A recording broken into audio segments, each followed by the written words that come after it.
हमारी दुनिया ये छुपी हुए ताकतों से भरी पड़ी है। कभी सोचा है कि हमारे इर्द गिर्द की चीजें काम कैसे करती हैं? आज हम ऐसी ही दिलचस्प कीमियाई पहेली को सुलझाएंगे जो हर चीज में छुपी तवानाई के राज से पर्दा उठाती है। जरा सर्दियों के किसी ठंडे दिन के बारे में सोचे।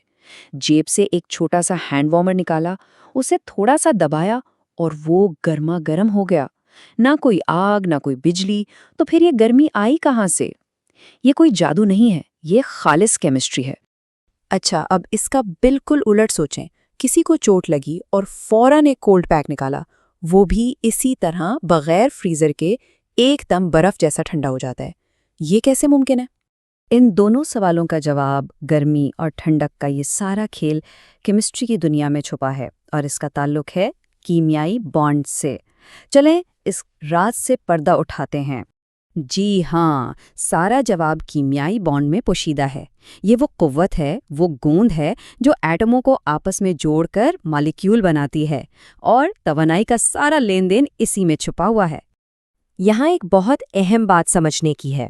लोग अक्सर सोचते हैं कि बॉन्ड टूटने से तवानाई निकलती है, लेकिन हकीकत इसके बरक्स है।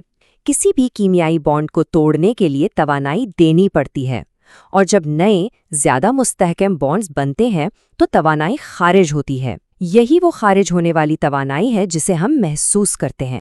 तो तवानाई के इसी लेने और देने की बुनियाद पर केमिकल रिएक्शंस की दो बड़ी किस्में हैं। ये समझें कि एक ही सिक्के के दो रुख हैं। पहली किस्म है एक्सोथर्मिक रिएक्शन। एक्सो का मतलब है बाहर।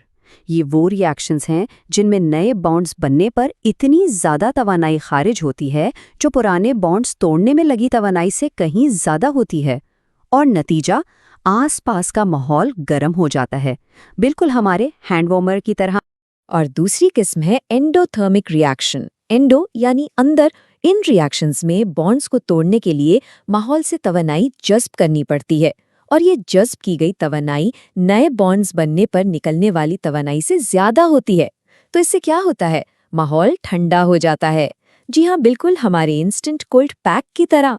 तो खुलासा ये हुआ कि एक्सोथर्मिक में तवानाई बाहर निकलती है जिससे गर्मी महसूस होती है। इसमें जो नई चीज़ें बनती हैं यानी प्रोडक्ट्स, उनकी एनर्जी कम होती है। दूसरी तरफ एंडोथर्मिक में तवानाई माहौल से अंदर खींची जाती है जिससे ठंडक महसूस होती है और प्रोडक्ट्स की एनर्जी पहले से ज़्यादा हो जाती है। जरा इस ग्राफ को देखें। एक्सोथर्मिक रिएक्शन में शुरू में रिएक्टेंट्स यानी वो चीज़ें जिनसे रिएक्शन शुरू होता है ज़्यादा तवानाई की सतह पर होती हैं। रिएक्शन के बाद बनने वाले प्रोडक्ट्स कम तवानाई की सतह पर आ जाते हैं। तवानाई का ये जो फ़र्क है, यही हरारत बनकर बाहर निकलता है। और एंडोथर्मिक रिएक्शन में कहानी बिल्कुल उलट है। यहाँ रिएक्टेंट्स कम तवानाई की सतह पर होते हैं। रिएक्शन को तवानाई की ज़रूरत होती है जो वो अपने माहौल से जज्ब करता है। इसीलिए प्रोडक्ट्स की तवानाई बढ़ जाती है और इर्द गिर्द ठंडक का एहसास होता है। लेकिन ये सब सिर्फ हैंड वार्मर्स और कोल्ड पैक्स की कहानी नहीं है। कीमियाई तवानाई का ये खेल हमारी ज़िंदगी के हर शोबे में हर लम्हे हो रहा है, गाड़ी के इंजन से लेकर हमारे जिस्म के खलियों तक। सोचे ज़रा, गाड़ी में पेट्रोल का जलना एक ज़बरदस्त एक्सोथर्मिक रिएक्शन है जो गाड़ी को ताकत देता है। खाना पकाना एक एंडोथर्मिक अमल है क्योंकि हम उसे गर्मी देते हैं ताकि केमिकल तब्दीलियां हों। यहाँ तक कि हमारा खाना हजम करना भी एक्सोथर्मिक रिएक्शंस का एक सिलसिला है जो हमें जिंदा रहने की तवानाई देता है। और पौधों का फोटोसिंथेसिस, वो तो कुदरत का सबसे बड़ा एंडोथर्मिक रिएक्शन है जो सूरज की तवानाई को जज्ब करके हमारे लिए खुराक बनाता है।